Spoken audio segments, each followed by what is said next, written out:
already shattered by 9 years of war, has banned entry for foreigners arriving from many countries hit by the coronavirus as part of widening measures to combat the epidemic. Although the regime says it has yet to document any infections, Syria is seen at high risk from the virus. Coronavirus infections have also yet to be recorded in the large parts of Syria outside government control, the east, northeast, and northwest. Iran said that the coronavirus has killed 149 more people, raising the country's official death toll from the disease to 1,433. Deputy Health Minister Aliouza Raisi said 1,237 more cases have been confirmed over the past 24 hours, and 19,644 people are now known to have been infected in Iran, one of the world's worst hit countries. Iran's Supreme Leader Ali Khamenei, in a speech on state television, praised Iranians for their dazzling sacrifices in fighting the coronavirus outbreak. Yemeni concerns over the spread of the new coronavirus are mounting, and like everyone else, thousands of detainees in Houthi prisons will be in a possible confrontation with the pandemic in light of the deterioration of the health sector and the absence of necessary care for prisoners.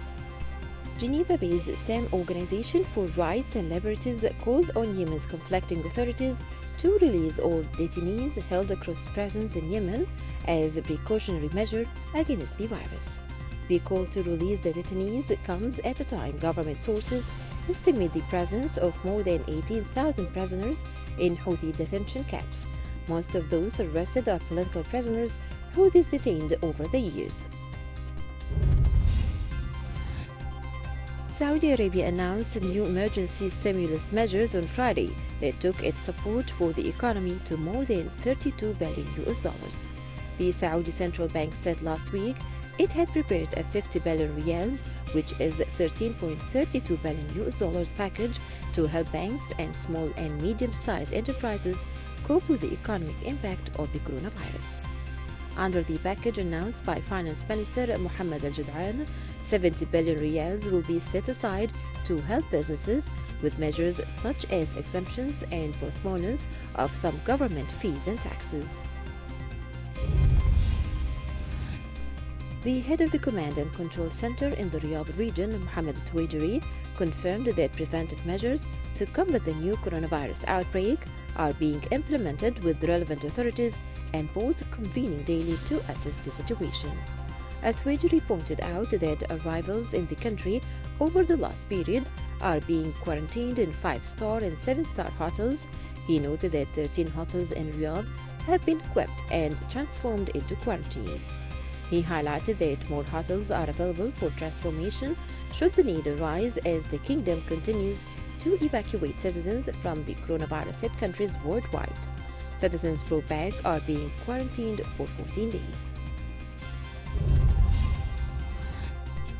Secretary General of the Executive Committee of the Palestine Liberation Organization (PLO), Saeb Erekat, said Israel has increased the number of settlements by 25% annually since the beginning of U.S. President Donald Trump's term in 2017. Erekat said the intensification of the Israeli colonial activities is an integral part of the annexation and settlement plan of Trump and Israeli Prime Minister Benjamin Netanyahu.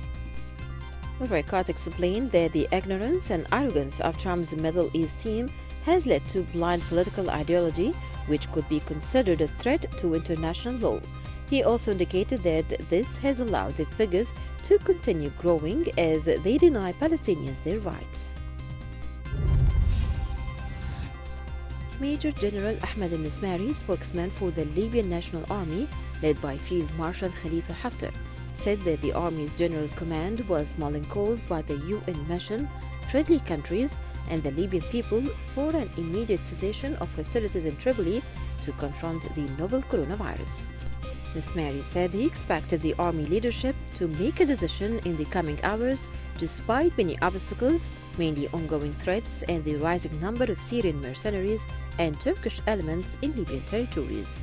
The National Army spokesman reiterated that Turkish and Syrian mercenaries constitute a major threat to the country.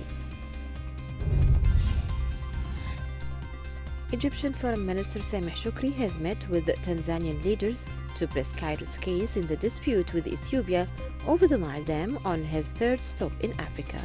Shoukry met with his Tanzanian counterpart and delivered a message from President Abdel Fattah el-Sisi to the Tanzanian president to explain Cairo's position on the dam that Ethiopia is building on the Blue Nile and the latest developments in the negotiations with Addis Ababa. An Egyptian Foreign Ministry statement said Shoukry was unable to meet with the Tanzanian president, who was visiting flood-stricken areas in his country. The U.S. has suspended all non-essential traffic across its borders with both Mexico and Canada as it battles to control the coronavirus outbreak. Meanwhile, New York State order has told non-essential businesses to close a day after a similar move by California. Countries around the world are stepping up restrictions to combat the virus. The United Nations Relief and Works Agency for Palestine Refugees in the Near East, UNRWA, announced in a press release that following official communication by the Office of UN Secretary General Antonio Guterres and consultations with the agency's Advisory Commission, Philip Lazzarini has been appointed as its new Commissioner General. Lazzarini will assume the position that Christine Saunders has been acting since November 2019, when the former UNRWA Commissioner General resigned. Guterres had recommended Lazzarini to lead the UN Relief and Works Agency for Palestine Refugees in the Near East, UNRWA, earlier this month. The agency's headquarters are divided between the Gaza Strip and Amman. Signs of confrontations emerged in the countryside of Idlib province between Hayat Tahrir al-Sham and Huras al-Din amid the criticism of a human rights network over violations committed in the northwest of Syria. A pro-opposition website said that the Huras al-Din attacked Turkish soldiers on the M4 highway. Earlier, the Turkish Defense Ministry said 2 Turkish soldiers were killed and others were injured in Idlib in a rocket attack by some radical groups on the Aleppo-Latakia road. The Egyptian Minister of Communications and Information Technology has issued directives to officials to allow the Health Ministry's hotlines available to citizens for free. This service will be offered for clients of the 4 mobile operators as well as for the fixed landline users. The move comes in light of the Communications Ministry's contribution to spreading medical awareness among people.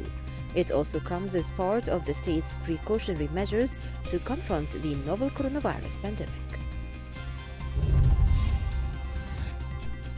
Egyptian authorities in the neighboring governorates of Cairo and Giza decided to apply deterrent measures against those violating the government's decision to close restaurants, cafes, and malls overnight in a bid to curb the spread of the novel coronavirus.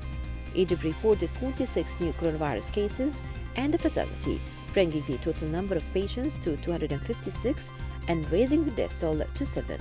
The Cairo authorities said that the governorate would shut down shops violating the decision and seal them with red wax, meaning they would not be reopened without a security permission.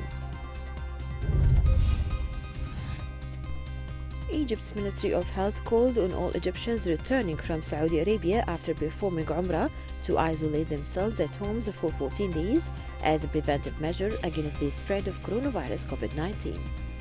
The ministry spokesperson called on everyone who has any symptoms of the virus to go directly to the nearest fever hospitals or contacting hotline to inquire about any information related to the spread of coronavirus. The Egyptian government is taking gradual steps in dealing with the coronavirus spread, starting from banning the study at schools and universities and suspending the international flights to the end of March. California, the most populous U.S. state, has ordered its residents to stay at home as it tries to prevent the spread of the coronavirus. In the most dramatic preventive measure yet by a U.S. state, Gavin Newsom issued a directive asking residents not to leave their homes but when necessary during the pandemic. The governor estimated that more than half of the 40 million people in his state would contract COVID-19 in just the next 2 months.